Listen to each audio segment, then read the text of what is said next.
अस्सलाम वालेकुम and welcome back to my channel. तो कैसे हैं आप सब लोग? उम्मीद है कि ठीक ठाक होंगे जी। यहाँ पे तो बहुत ही ज़्यादा गर्मी पड़ रही है। इतनी ज़्यादा गर्मी है कि बस एसी के आगे से तो हटना ही नहीं हो रहा। और पंखे के नीचे भी पसीना आ जाता है। तो एसी के बगैर गुजारा नहीं है इस मौसम में। तो कुछ दिन बारिशें हुई थी तो मौसम काफ़ी अच्छा हो गया था, लेकिन अभी फिर से इतनी ज़्यादा गर्मी हो रही है। तो अल्लाह करे फिर से बारिशें हो जाएं ताकि गर्मी का ज़ोर थोड़ा टूट जाए। और ये जी जनाब, मेरी कढ़ाई आ गई है स्टेनलेस स्टील की, क्योंकि मैं जो स्टेनलेस स्टील के बर्तन इस्तेमाल करती हूँ, लेकिन एक आध बर्तन जो है जिसमें मैं राइस बनाती थी, राइस के लिए खुला बर्तन चाहिए होता है।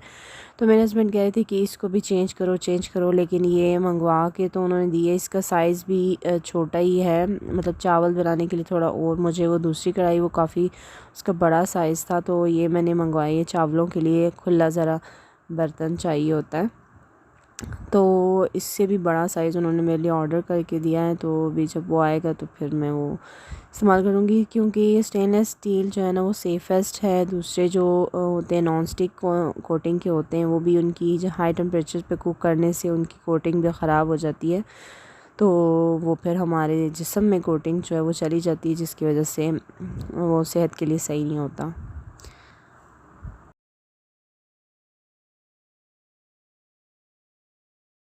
ये जो रैप जिसमें किया होता है किसी फ्रेजाइल चीज़ को, तो इसमें टिक टिक करना इसको बहुत ही ज़्यादा सेटिस्फाइंग लगता है। बचपन में भी ये हम करते थे, बल्कि मैं तो अभी भी इसको करती हूँ जब भी ये किसी चीज़ में से निकलता है।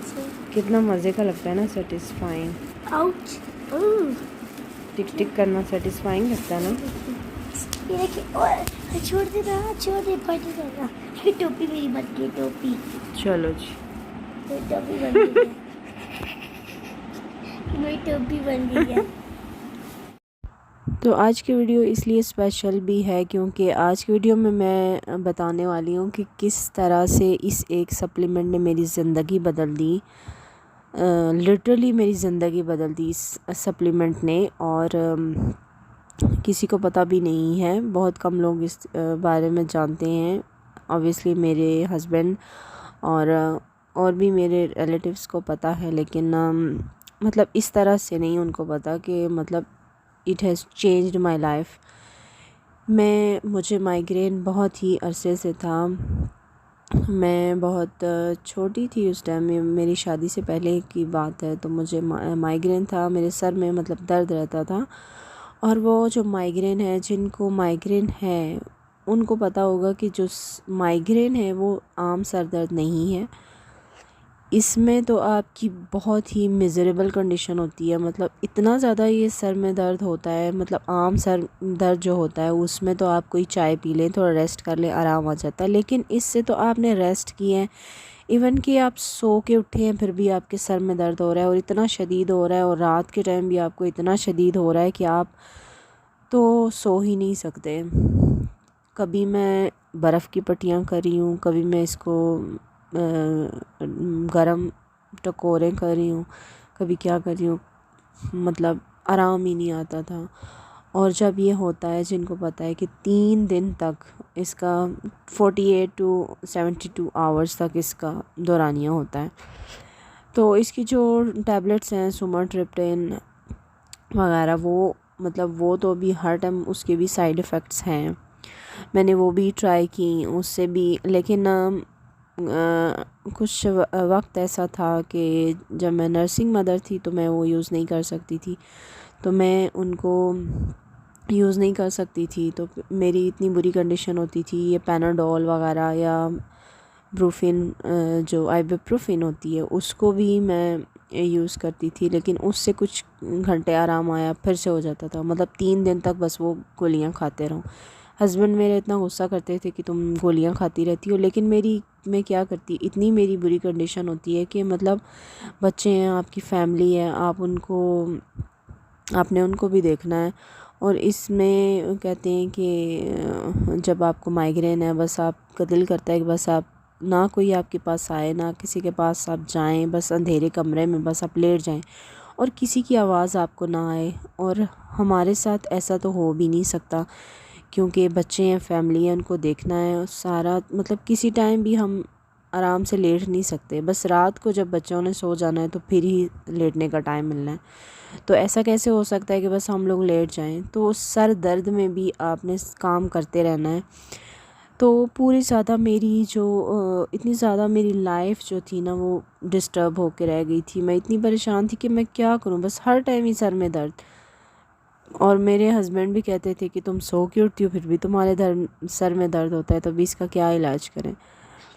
तो बहुत पहले ही मुझे पता चल गया था, इवन कि यहाँ पे तो डॉक्टर्स को भी नहीं पता चल रहा था कि क्या है।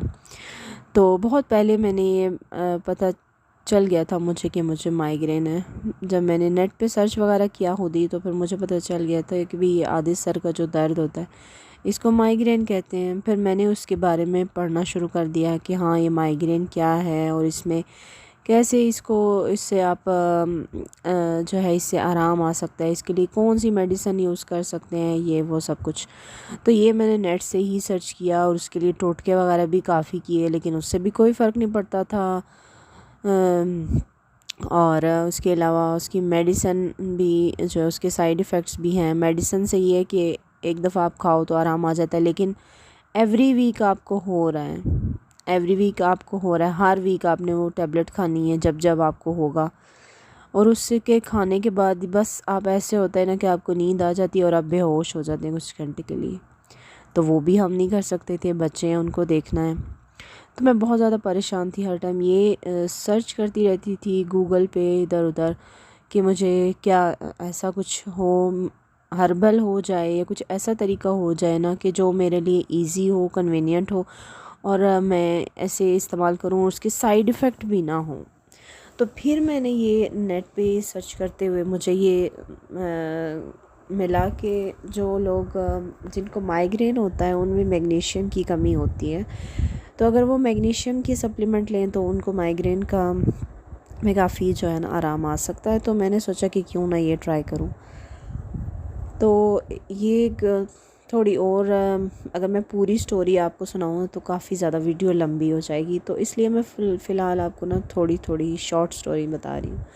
तो फिर मैंने जो है ना मैग्नीशियम ऑर्डर किया, मेरे लिए इजी भी था। मैंने मैग्नीशियम ऑर्डर किया कि फूड सप्लीमेंट है, इसका कोई नुकसान भी नहीं है, तो चलो भी ट्राई कर लेते हैं, इसमें कौन सा खर्च है। लेकिन जब मैंने वो ट्राई किया और मैंने अभी 1 मंथ भी यूज़ नहीं किया था, मतलब उस पर ये था कि आप 3 से 4 महीने तक इस्तेमाल करेंगे तो आपको फ़र्क महसूस होना शुरू होगा। लेकिन मैंने 1 मंथ भी इस्तेमाल नहीं किया था कि मुझे इतना ज़्यादा फ़र्क हुआ कि मतलब मुझे जिस तरह हर वीक हो रहा है माइग्रेन और 3-3 दिन तक रह रहा है, तो उससे मेरे मतलब 80% तक मुझे उससे फ़र्क हुआ। मतलब अगर महीने में 1 दफ़ा हो भी जाता था तो इतना सीवियर नहीं होता था। और रात के टाइम मुझे जो इतनी मेरी बुरी कंडीशन होती थी, मैं सो भी नहीं सकती थी, सर में दर्द हो रहा है, सुबह उठ रही हूँ तो भी सर में दर्द हो रहा है, वॉमिटिंग हो रही है, तो वो भी मेरी ख़त्म हो गई। तो ये वीडियो बनाने का मकसद ये था, आपको बताने का मकसद ये था कि जो लोग माइग्रेन से सफ़र कर रहे हैं तो वो लोग भी इस मैग्नीशियम सप्लीमेंट को ट्राई कर सकते हैं, क्योंकि ये एक फूड सप्लीमेंट है और इसका कोई नुकसान नहीं है। मैंने ख़ुद भी इसीलिए ही इस्तेमाल किया था क्योंकि इसका कोई नुकसान नहीं था। जो इसकी ट्रिप्टेन और सोमाट्रिप्टेन इसकी जो टैबलेट्स हैं माइग्रेन की, उनके साइड इफ़ेक्ट्स हैं, लेकिन इसका कोई साइड इफ़ेक्ट नहीं है। और इनफैक्ट इससे बहुत अच्छी नींद भी आती है। माइग्रेन की जो टैबलेट है ना, जो मैं ले रही हूँ, मैं फूड सप्लीमेंट है एक मैग्नीशियम, और जो मैग्नीशियम है ना, इससे आपको असल में जो है ना ये अच्छी स्लीप के लिए होता है और आपके नर्व्स और मसल्स को रिलैक्स करता है, आपकी बोन्स को भी स्ट्रॉन्ग करता है। ये बहुत एक इम्पॉर्टेंट जो है वो फूड सप्लीमेंट है। तो मैंने मैग्नीशियम से अपने माइग्रेन का तकरीबन इलाज ही कर लिया, क्योंकि इलाज तो अभी तक कोई भी माइग्रेन का दरियाफ़्त नहीं हुआ, और बस इसकी टैबलेट्स ही हैं, वो भी आपने खानी है और उससे आपको आराम आएगा। लेकिन मैग्नीशियम से मुझे इतना ज़्यादा फ़र्क हुआ, इतना आपको टैबलेट से भी नहीं होगा। तो अगर आप लोग माइग्रेन सफ़रर हैं तो आप भी ज़रूर इसको ट्राई करें, और अगर आप लोगों को इससे अफाका हुआ तो मुझे ज़रूर प्लीज़ बताइएगा। तो ये थी मेरी माइग्रेन की स्टोरी और की और मुखड़ी मुखड़ी